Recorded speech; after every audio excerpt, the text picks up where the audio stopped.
ভারতীয় গণতন্ত্র, তার সম্মান দেশ বিদেশে। কিন্তু সেই বহু সম্মানের গণতন্ত্র কি স্বৈরাচারী থাবার নিচে চলে যাচ্ছে? গণতন্ত্র মানে জনগণের ক্ষমতা, ভোট দেওয়ার অধিকার তার মূল ভিত্তি। কিন্তু সেই অধিকারই আজ প্রশ্নের মুখে। স্পেশাল ইন্টেন্সিভ রিভিশন বা এসআইআর এর নামে দেশের লক্ষ লক্ষ মানুষের নাম ভোটার তালিকা থেকে বাদ যাচ্ছে। কোনো খোলা আলোচনা নেই, সংসদে বিস্তৃত বিতর্ক নেই, অনেক মানুষ ব্যাখ্যা দেওয়ার সুযোগও পাননি। প্রশাসনিক প্রক্রিয়ার আড়ালে কি জনগণের অধিকারকে দুর্বল করা হচ্ছে? দেখাবো আপনাদের কেন এসআইআর শুধু একটি তালিকা সংশোধন নয়, বরং গণতন্ত্রের জন্য একটি বড় সতর্ক সংকেত।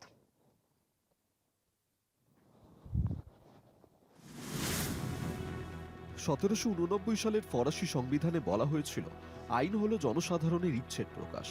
একই নীতি ভারতীয় সংবিধানের আত্মা। রাষ্ট্র তার ক্ষমতা পায় জনগণের কাছ থেকে। জনগণের সেই ক্ষমতা নজরদারি ও নিয়ন্ত্রণ করার অধিকার রয়েছে। এটি গণতান্ত্রিক নিয়ন্ত্রণ।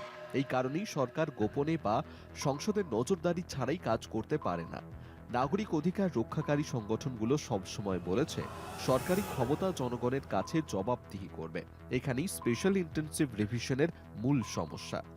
এসআইআর জনগণের ইচ্ছেকে মান্যতা দেয়নি, বরং সীমাবদ্ধ করছে।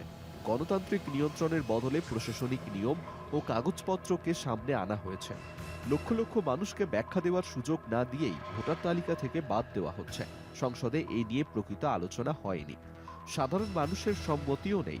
গণতন্ত্রের সরকার মানুষের কাছে জবাব দেয়, কিন্তু এসআইআর সেই সম্পর্ক উল্টে দিয়েছে। এখানে নাগরিকদের বারবার প্রমাণ করতে হচ্ছে তারা কে এবং তারা ভোট দেওয়ার যোগ্য কিনা। এতে স্বচ্ছতা কমে এবং নাগরিক স্বাধীনতা ক্ষতিগ্রস্ত হয়। এটি সাধারণ প্রশাসনিক সংশোধন নয়, এটি জনগণের রাষ্ট্র নিয়ন্ত্রণের মৌলিক নীতির সঙ্গে সংঘর্ষে যায়। দ্বিতীয় ধাপের এসআইআর এর খসড়া তালিকা প্রকাশের পর দেখা গেছে ব্যাপক সংখ্যক ভোটাধিকার হরণ হয়েছে। 12টি রাজ্যে প্রায় 6.59 কোটি ভোটার বাদ পড়েছেন। সবচেয়ে ভয়াবহ অবস্থা উত্তরপ্রদেশে। আগে ভোটার ছিলেন প্রায় 15.4 কোটি। এসআইআর এর পরে তা নেমে আসে 12.55 কোটিতে। প্রায় 2.89 কোটি নাম বাদ। একই সময়ে উত্তরপ্রদেশে পঞ্চায়েত নির্বাচনের ভোটার তালিকা আলাদাভাবে সংশোধন হয়। সেখানে নাগরিকত্বের কাগজ বা কঠিন ফর্ম লাগেনি। 7 মাস সময় দেওয়া হয়েছিল, ফলাফল ছিল ভিন্ন।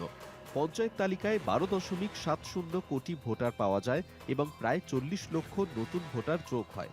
শহরের ভোটার যোগ হলে মোট সংখ্যা দাঁড়ায় 16.93 কোটি, যা প্রাপ্তবয়স্ক জনসংখ্যার কাছাকাছি। অন্যদিকে এসআইআর মাত্র 3 মাসে শেষ করতে হয়েছে। এতে ভুল বেড়েছে, সংশোধনের সুযোগ কমেছে। এতেই স্পষ্ট, এসআইআর নিরপেক্ষ নয়। কাগজপত্র ও প্রক্রিয়ার চাপ দিয়ে এটি বহু নাগরিককে গণতন্ত্রের বাইরে ঠেলে দিচ্ছে। যা বাইরে থেকে সাধারণ সংশোধন মনে হচ্ছে, বাস্তবে তা বড় আকারের ভোটাধিকার হরণ। কলকাতা টিভি।